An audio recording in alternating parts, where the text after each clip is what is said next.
Clase número 54 del tema 3. Análisis de la secuencia después de presionar el botón de Power en el esquema Foxconn TOTO-MV. Continuación.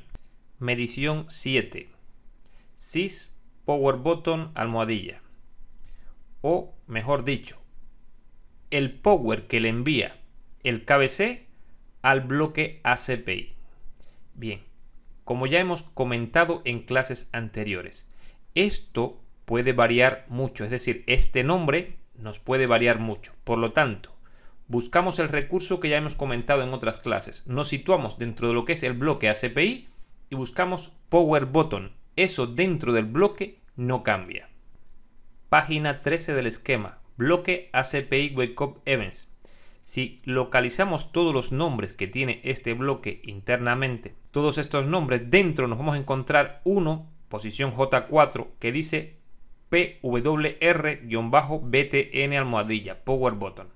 Bien, este es el Power Button de este circuito. Es decir, este bloque arranca cuando recibe por J4 un cambio de estado. Un cambio de estado quiere decir que le van a provocar que el voltaje que tenga aquí, que lógicamente lo más seguro, recuerden que no siempre, pero lo más seguro es que tenga un nivel alto, baje o varíe hasta un nivel bajo y vuelva a subir. Es decir, eso es lo que le va a provocar el despertar de este bloque. Porque recuerden, les comentábamos en clases anteriores que este bloque también es otro circuito S o microcontrolador. Lo único que está integrado dentro de un VGA. Pero, en resumen, esto también es otro microcontrolador con una serie de entradas y salidas que, a través de un pequeño programa informático, hacen unas acciones en función de lo que tengan en sus entradas y salidas. Pero, para despertar al igual que el anterior, primero hicimos un reset a ese bloque y lo siguiente que le hacemos es un Power Button. Es decir, provocar, repito, en J4 un cambio de estado.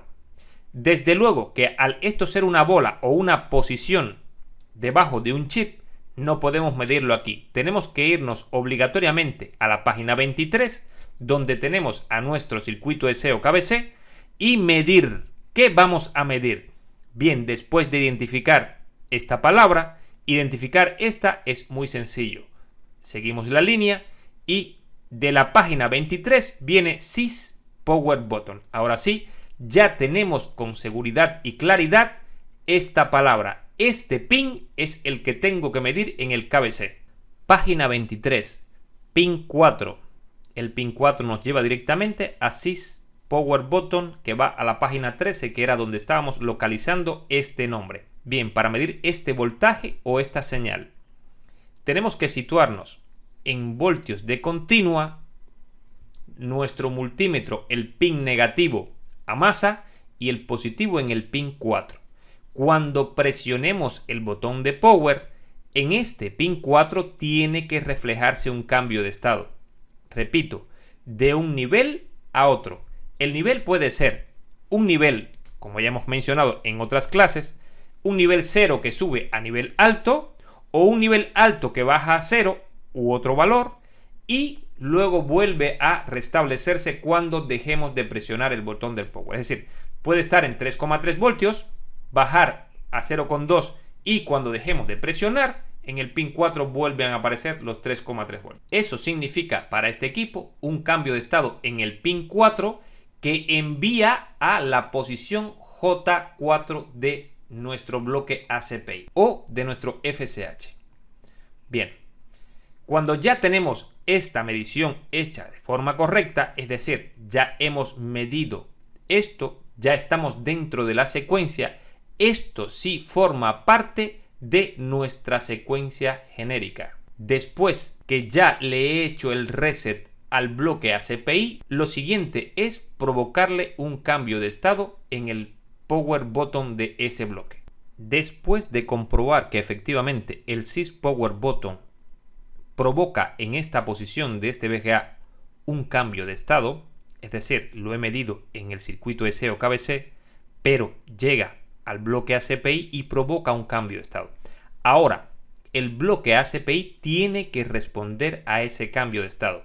La respuesta de ese bloque, y también forma parte de nuestra secuencia genérica, es enviar un SLP S5 y un SLP S3 en este orden. S5 forma parte del estado de standby, S3 forma parte del estado de tránsito entre el estado S5 y el estado S0. Por eso repito, el orden es primero S5 y luego S3. SPL S3, SPL S5. Bien, en el supuesto caso que SLP S5-3R y SLP S3-3R no salgan, es decir, no responden, repito, llega el SysPowerButton, lo he medido en el KBC, y de repente al KBC tienen que llegarle estas dos señales. Suponiendo que estas dos señales no salen, aquí hay que hacer un pequeño análisis, porque en la secuencia que vimos en un principio en las clases anteriores, y me refiero cuando llegamos hasta aquí, en aquel equipo que vimos o en aquellos equipos, aquí habían algunas variantes. La variante es la siguiente. Puede, por ejemplo, que esta señal llegue y estas dos señales no salgan. Bien, si esta señal llega y estas dos señales no salen como respuesta a este power button, repito, esto es un circuito EC que cuando entra esta señal deben de salir como respuesta de esta entrada estas dos salidas. Ponerse a nivel alto quiere decir que están a nivel 0 y suben a 3,3 voltios. ¿Dónde las mido? Las mido en el KBC. Pero aquí hay un paréntesis. Cuando estas señales no llegan, es decir, he medido que SysPowerButton ha salido del KBC, sin embargo, cuando presiono el botón de Power, SysPowerButton sale, pero SLP-S5-R3 o 3R y SLP-S3-3R no llegan, puede ser por dos razones o por tres razones. La primera razón es que el FSH, este circuito, el Fusion Control Hub, esté dañado, es decir, que haya que sustituir el circuito. La segunda es que al circuito haya que hacerle un revaling, es decir, extraerlo, cambiarle las bolas y volverlo a colocar. Y la tercera, hay que irse al diagrama, hay que chequear en esquema algo. Bien, en las primeras páginas de los esquemas siempre tenemos el diagrama en bloque de nuestro equipo. En este diagrama en bloque, por ejemplo, tenemos este bloque amarillo que nos representa el circuito FSH. Y si buscamos más abajo, tenemos el MSC-1126, que no es otro que nuestro circuito S o KBC, Embedded Controller. Bien, lo que tenemos que fijarnos en este diagrama en bloque es dónde tenemos la BIOS. En este caso, la BIOS está conectada al bus SPI y la podemos tener en el circuito EC o la podemos tener en el circuito FSH. En el caso de que la tengamos en el FSH, entonces nuestra tercera posibilidad es que nuestra avería, es decir, la causa de que no salgan SLP-S5, SLP-S3, puede ser una corrupción del programa interno de la BIOS.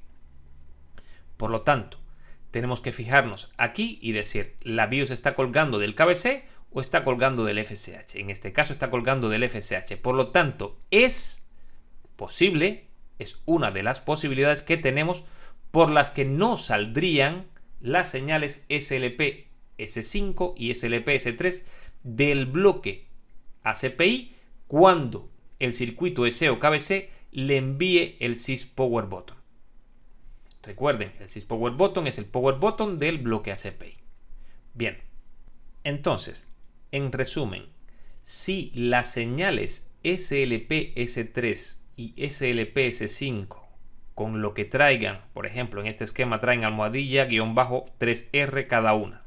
Bien, cuando estas señales no suben a nivel alto, tenemos tres posibilidades, las que hemos comentado ahora mismo. Que este circuito esté dañado y haya que sustituirlo, que este circuito tenga bolas físicamente rotas y no estén haciendo contacto y haya que cambiárselas, o que la BIOS que determina la secuencia de este bloque esté corrupta y cuando le provocamos el cambio de estado en la posición J4 no obtengo la respuesta de esa secuencia, es decir, la BIOS no tiene la secuencia correcta, por lo tanto no salen SLP S5 y SLP S3. Bien, en este punto, en este detalle, salida de SLP S3, SLP S5, ¿qué significa esto?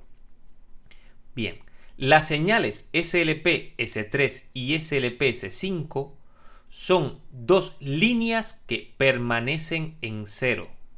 Cero quiere decir que esas líneas, mientras yo no presione el botón de power, tienen muy baja resistencia con relación a masa, cuando el circuito lógicamente está alimentado. Esa baja resistencia la está provocando este bloque. Quiere decir que lo correcto sería que cuando llega este cambio de estado, este bloque libere esa baja resistencia que tiene unido a estas dos posiciones y este voltaje pase por esta resistencia y vaya hacia estas líneas y este voltaje haga lo mismo. Es decir, en realidad el bloque lo que hace es liberar las líneas o las dos posiciones T3 y W2, liberarlas de masa. Y luego, al liberarse de masa, el circuito lo que toma es un nivel de 3,3 voltios por todas las dos líneas.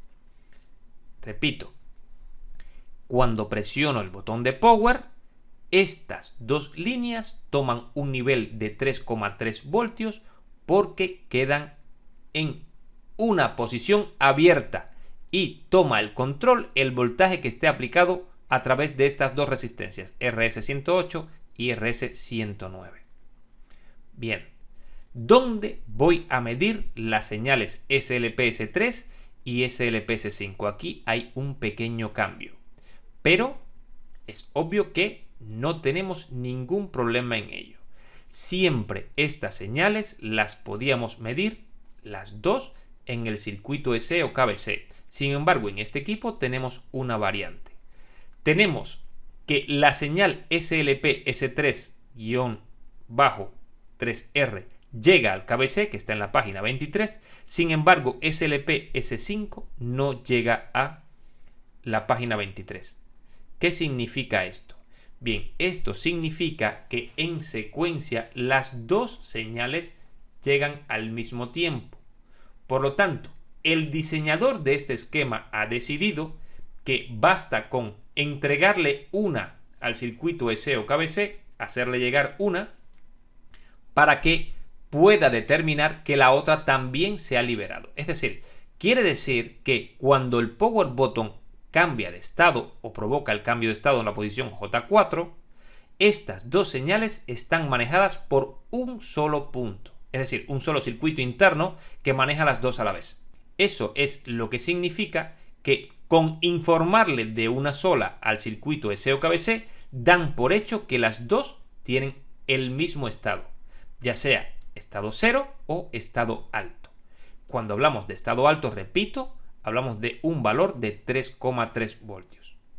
Estas señales, después que presiono el botón de power, nunca bajan su estado. Es decir, hasta que no apague el equipo, estas dos señales permanecen en 3,3 voltios. Por lo tanto, repito, esto cuando provoco este cambio de estado, provoca en secuencia que SLPS3 y SLPS5 suban a un nivel de 3,3 voltios. Recuerden, en este caso, estas señales van a arrancar fuentes. ¿Cómo lo he determinado? Bien, muy fácilmente, porque si las señales fueran al KBC y el KBC fuera quien diera respuesta a estas dos señales, entonces aquí solamente tendría dos páginas, es decir, página 23 y página 23. Sin embargo, estoy viendo que aquí está la página 23, la página 30 y la página 38, es decir, esta señal va a tres lugares. Uno de ellos es el KBC y estos dos serán activaciones. Y en cambio, SLPS5 irá directamente a todas estas activaciones. Por ello es que cuando tengo esto, es decir, estoy en el bloque ACPI y veo que las señales SLP, S3 y SLPS5 tienen varias páginas, esto me está indicando que no van directamente al KBC y el KBC va a dar respuesta a estas señales, como es casos que ya hemos estudiado. En este caso, las señales directamente del bloque ACPI hacen la activación en las fuentes correspondientes a estas páginas. Por otra parte, si estas dos señales fueran al KBC, tendríamos que tener en este punto la página 23 y entonces el KBC, como opción que vamos a encontrarnos en otros esquemas, tendría unas señales con varias páginas en respuesta a la entrada de estas dos. Pero, repito, este no es el caso. El caso es que con SLPS3 le estoy informando al KBC de que he puesto a nivel alto estos dos valores, es decir, estas dos señales, y en estas páginas voy a encontrar las fuentes o los circuitos que voy a activar con estas dos señales. Bien, ya he medido en el KBC SLP-S3. Me falta medir SLP-S5. Observen, medición 8, medición 9, medición 10. Activación de este bloque o de estos bloques U15 y U17 por la señal SLPS5-3R. Bien, justamente en estos pines o en los pines de estos bloques es que voy a medir esta señal.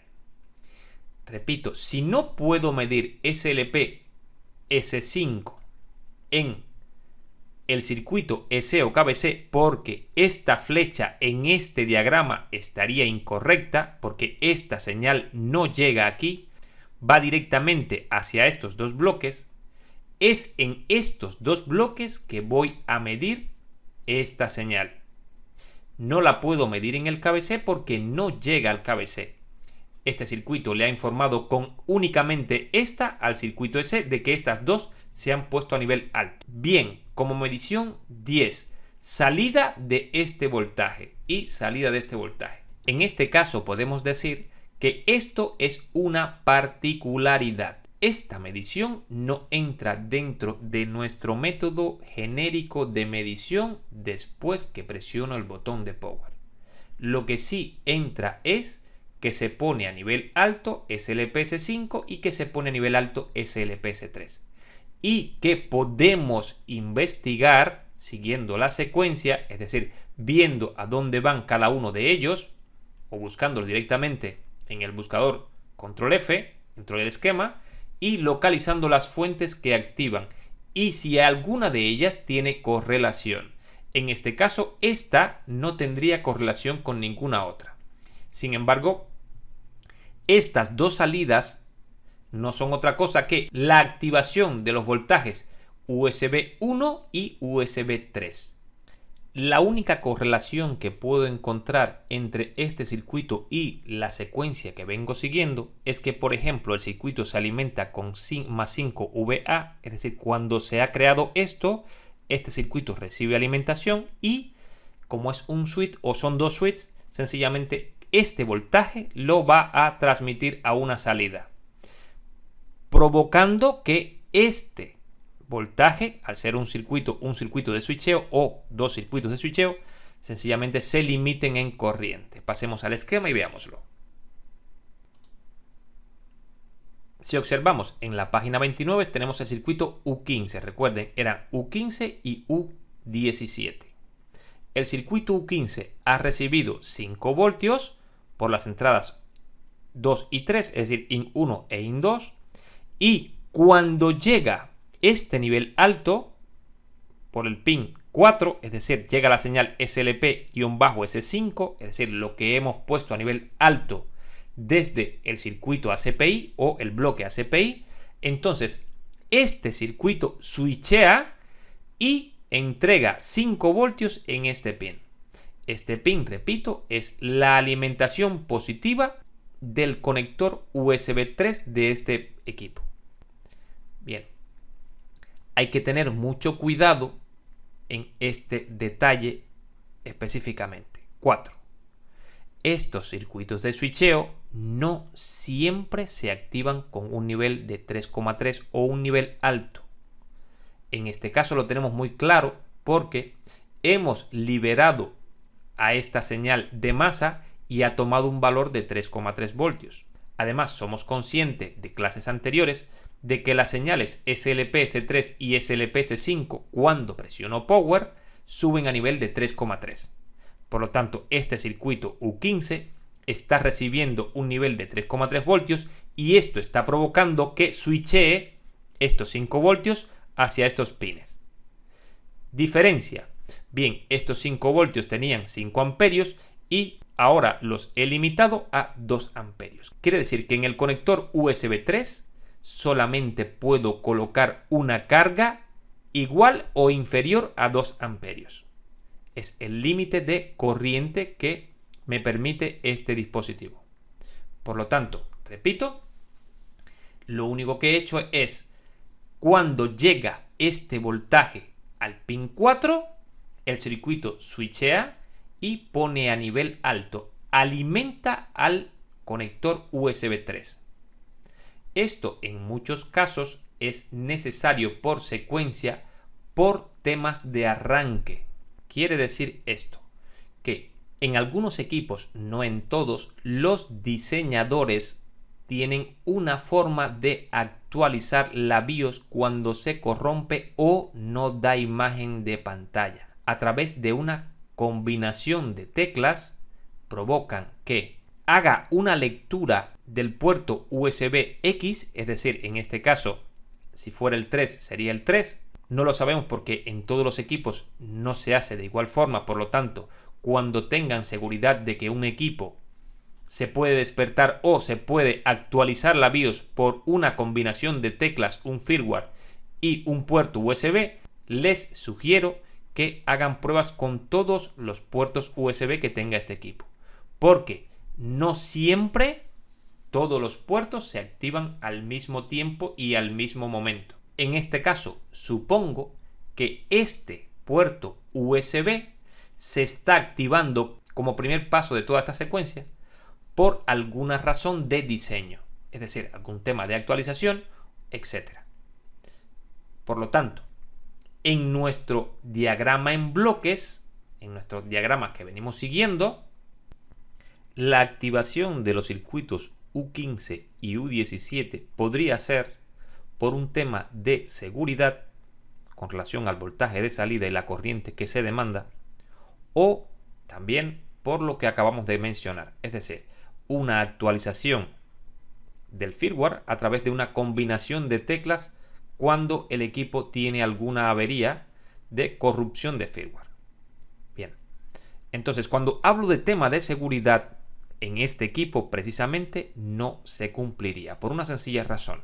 Si observamos por ejemplo los circuitos U15 y U17, vemos que el pin 5 no está conectado. Es OC, overcurrent, es decir, una información de un estado de sobrecorriente. En algunos casos, en algunos equipos, este pin informa al sistema de que en el puerto USB se está demandando más de 2 amperios o más corriente de lo que puede soportar este puerto o está limitado este puerto. En ese caso sería un tema de seguridad. Sencillamente con esta información se pueden tomar determinadas acciones e informar al sistema o al mismo usuario que la cantidad de corriente que está introduciendo por ese dispositivo sencillamente es incorrecta. No puede demandar esa cantidad de corriente porque el dispositivo o el puerto USB no es capaz de entregarla porque está limitada a esta cantidad de corriente, 2 amperios en este caso.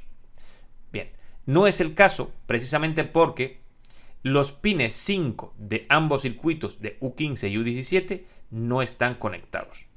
Por lo tanto, en este caso podemos intuir que prácticamente la activación de los dos circuitos se debe a un tema de actualización.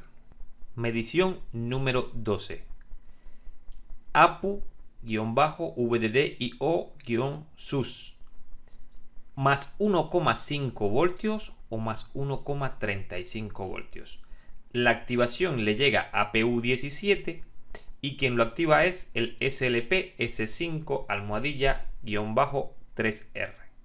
Bien, llega esta señal, activa este circuito y sale este voltaje. Aquí me están hablando de 2 voltajes.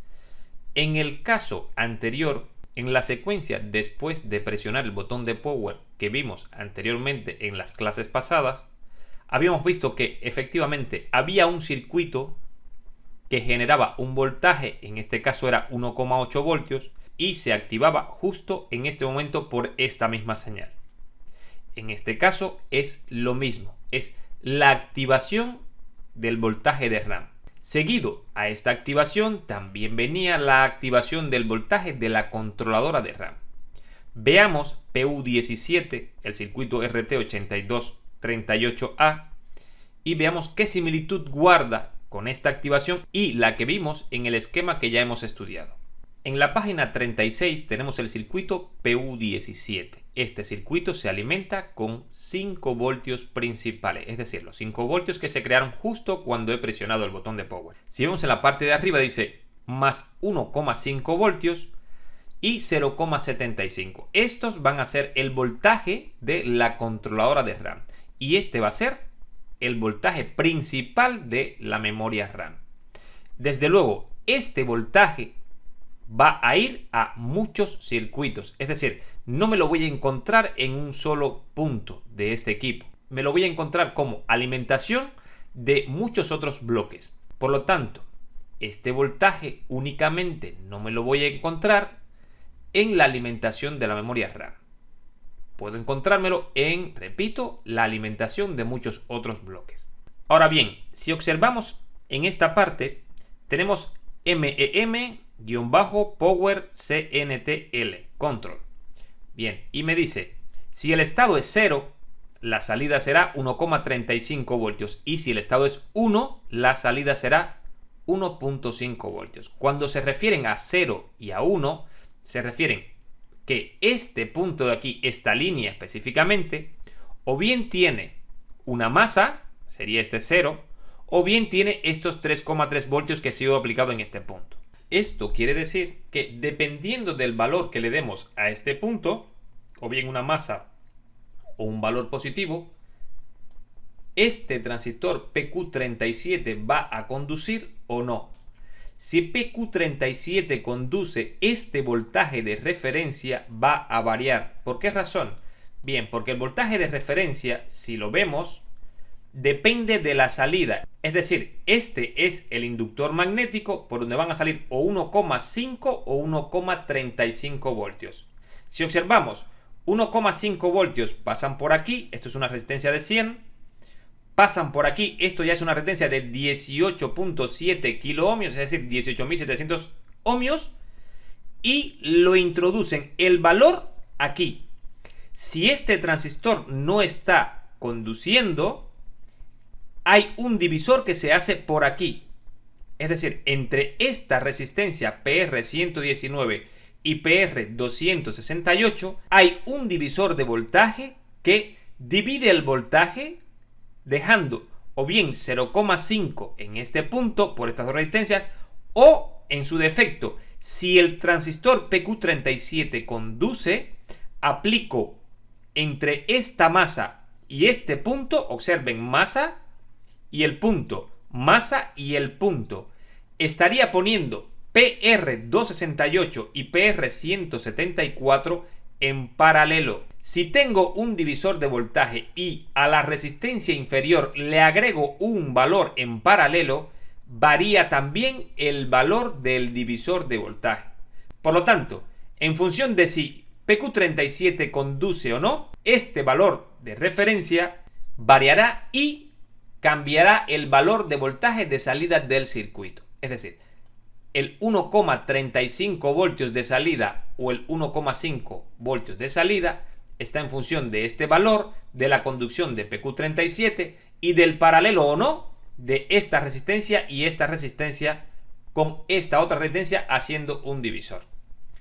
Bien, aclarado esta parte, vemos el circuito. Nos está indicando que en esta página se van a crear los 1,5 o los 1,35 voltios de alimentación de la RAM y también se van a crear los 0,75 voltios del controlador de RAM.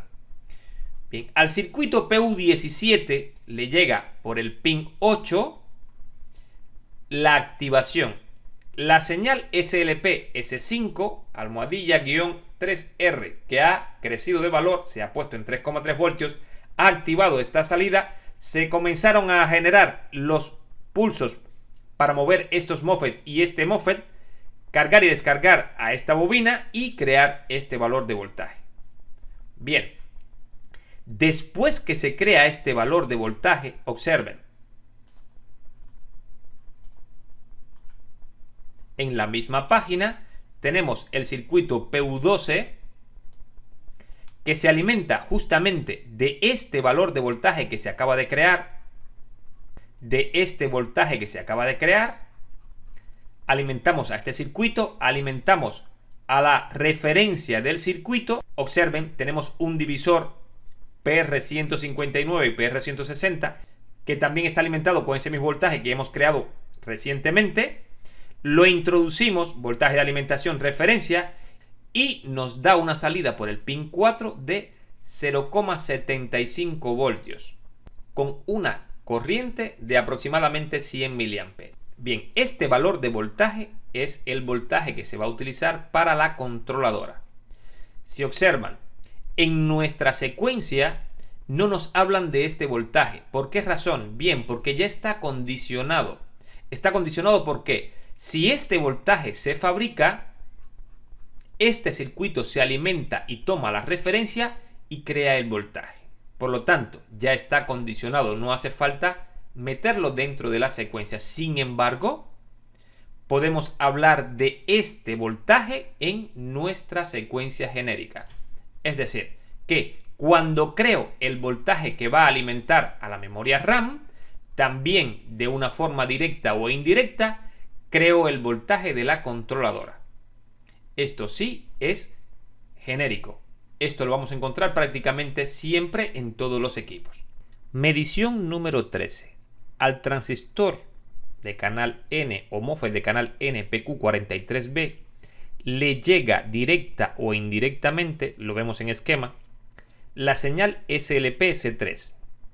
Vemos que es una señal directa porque el transistor PQ43, al ser de canal N, si le llega a puerta 3,3 voltios, él mandará esta masa a el drenador. Por lo tanto, lo que vamos a tener en drenador, la señal SLP-S3-12R, es una señal de masa. Es decir, que han tomado esto y lo han convertido, por eso es 12R, de 3R pasa a 12R, es prácticamente lo mismo, hay que tener mucho cuidado con eso.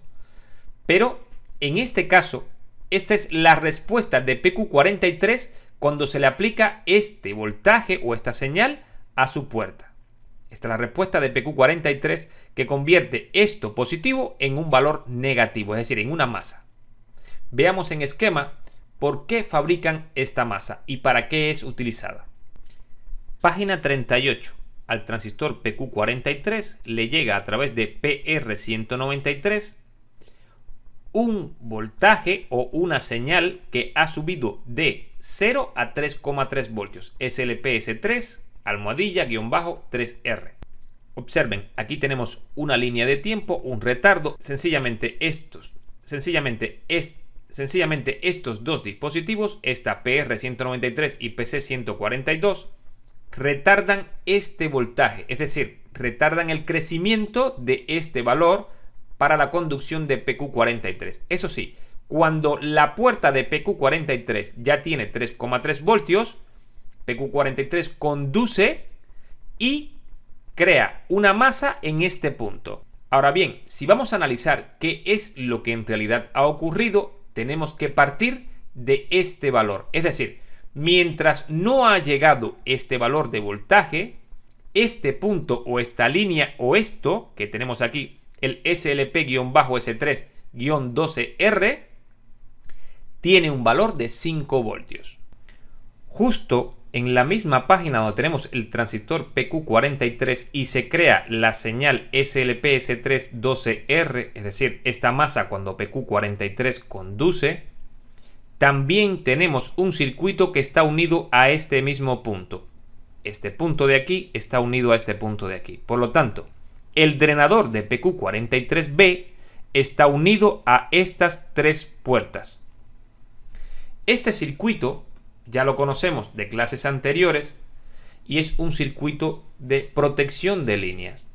En realidad, esta señal cuando se convierte en cero lo que hace es dejar libres de masa a las líneas principales de 5, 3,3 y 1,1 voltios. Recuerden que ya habíamos comentado en clases anteriores, antes de activarlas o aplicarles voltajes a estas líneas, por ejemplo en las conmutaciones, primeramente las teníamos a masa a modo de protección. Los transistores que están protegiendo esas líneas son PQ48A, PQ48B y PQ49.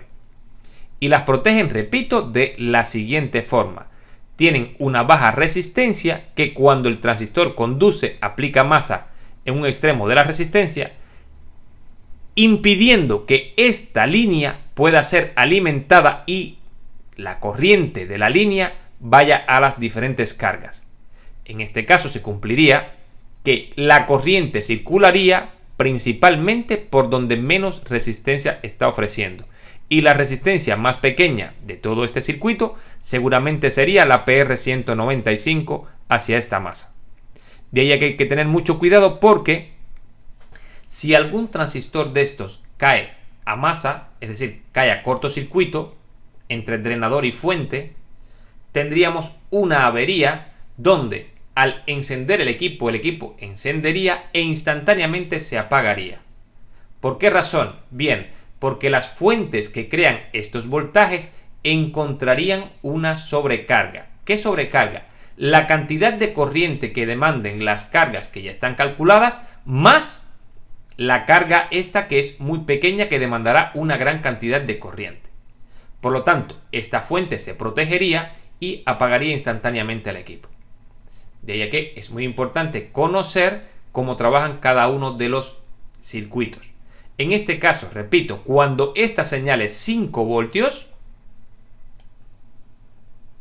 porque a PQ43B no le ha llegado esta señal o porque sencillamente no hemos dado al power del equipo, observen, este voltaje es el voltaje que se crea justo cuando tengo el conector sin presionar power. Es decir, es el voltaje del regulador lineal del circuito de 3 y de 5. Recuerden que tenía dos voltajes de reguladores lineales y uno de ellos era 5 voltios y el otro era 3,3 voltios. Bien, estos 5 voltios llegan a esta puerta, a la puerta de este transistor y a este punto antes de que presionemos el botón de power. E inclusive cuando conectamos el cargador al equipo. Ya tenemos este voltaje aquí. Entonces, cuando ya tenemos estos 5 voltios, ya estas líneas están protegidas porque los tres transistores están conduciendo. En la página 39 tengo PQ50 y a la puerta de PQ50 también está unida la señal SLP-S3-12R o, como también le podríamos decir, el drenador de PQ43B. Aquí haríamos el mismo análisis cuando esta señal es 5 voltios y cuando es 0.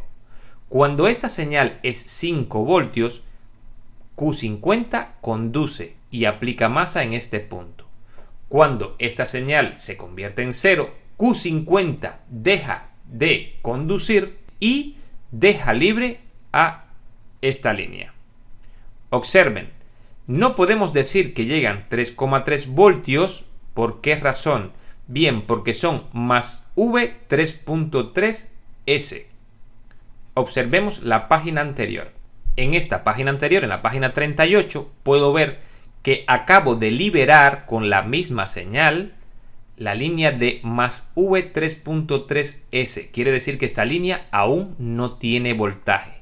Por lo tanto, he liberado la línea, Q50 ha dejado de conducir, es decir, ha dejado de aplicar masa a este punto y esta línea queda libre. ¿Por qué razón? Bien, porque este divisor, que también podría llevarme este voltaje a este punto, también está alimentado por más 3.3S.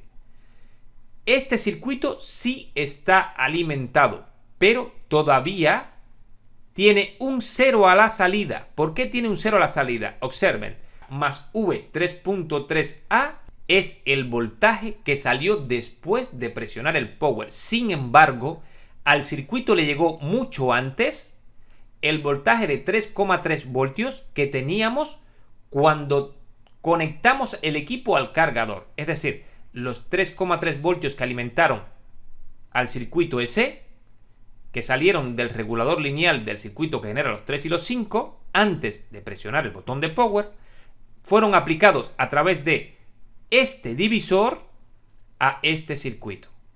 Por lo tanto, este circuito no estuvo alimentado, es decir, en pin 2 no hubo alimentación hasta que no se presionó el botón de power. Sin embargo, sí tenía en el pin 4 1.029 voltios en el pin 4. Esto quiere decir que cuando aún no he presionado el botón de power, ya U20 tiene en su pin 4 este voltaje. Esto conlleva a lo siguiente. Cuando es alimentado, es decir, recuerden que en la medición 3 se creaba este más 3.3A. Quiere decir que después de haberle llegado esto, se presionó el botón de power, este circuito es alimentado y en ese momento se crea una comparación. La comparación es muy sencilla. 1 voltio contra 0. Recuerden que estas líneas en ese momento están protegidas. Recuerden que estas líneas están protegidas, por lo tanto están aplicando 0 a todo esto de aquí. Quiere decir que 1.029 voltios se están comparando con 0. Esto da como resultado a la salida un 0 en este punto. Más un 0 que también viene a través de una baja resistencia de la misma protección de línea. Más el 0 que está aplicando Q50. Recuerden que esta señal era de 5 voltios en un principio. Bien, entonces ya tenemos este voltaje. Primero teníamos esta línea, esto y esto está aplicando un 0 en este punto prácticamente. El 0 más profundo, desde luego que lo da Q50 porque aplica un 0 directamente. Esto y esto está aplicando una baja resistencia y es esa baja resistencia lo que tengo entre el 0 y este punto.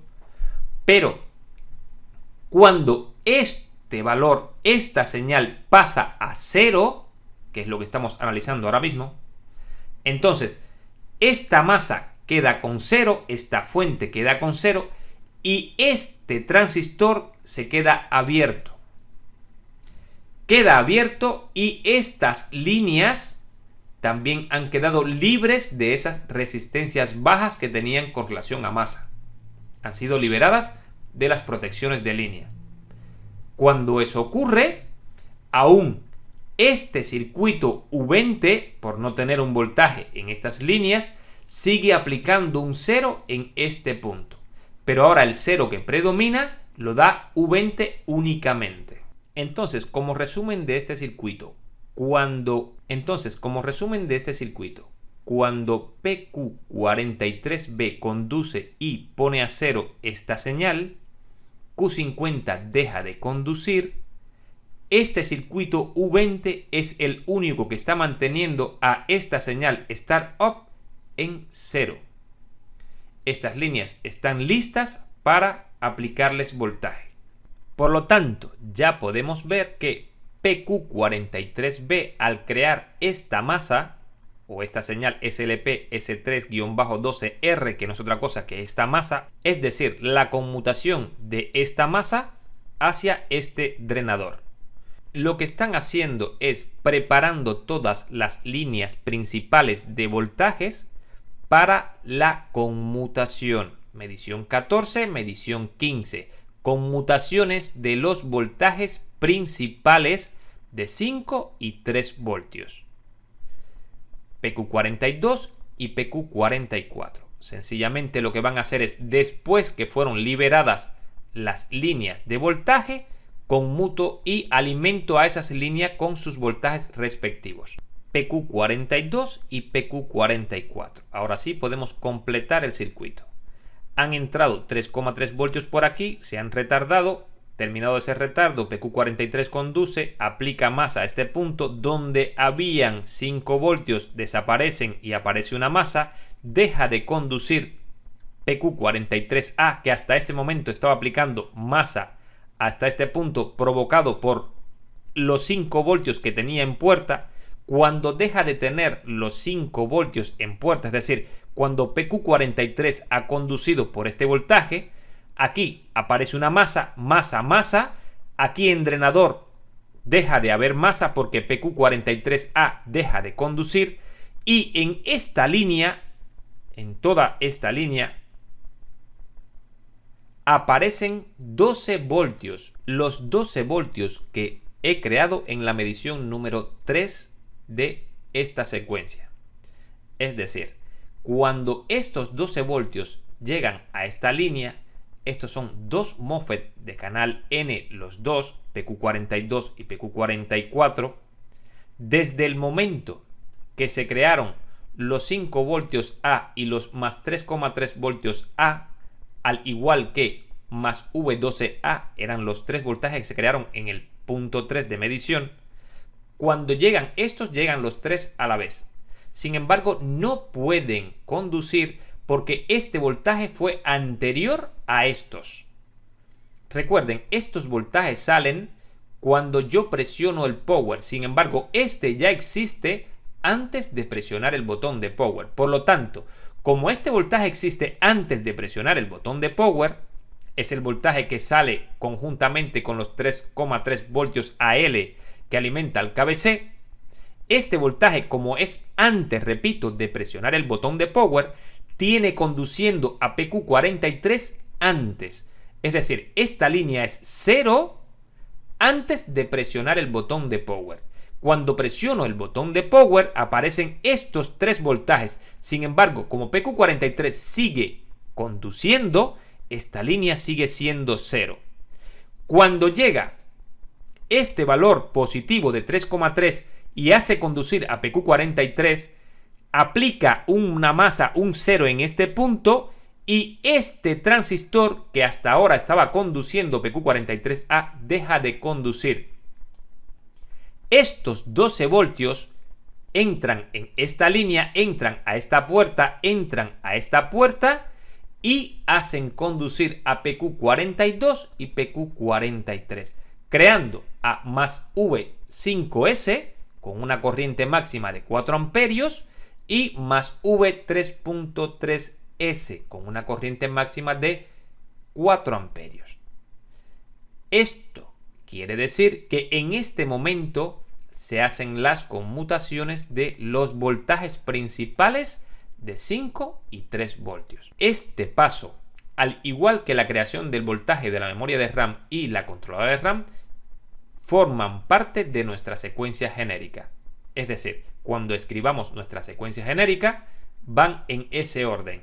De ese paso saltamos a la conmutación de estos voltajes. Sin embargo, aunque no entre en la creación de nuestra secuencia genérica, sí sabemos que antes de activar estas líneas, es decir, de hacer la conmutación, tenemos que liberar las líneas de las respectivas resistencias bajas de masa que tienen, que es lo que hicimos con esta señal de aquí y esta otra señal de aquí.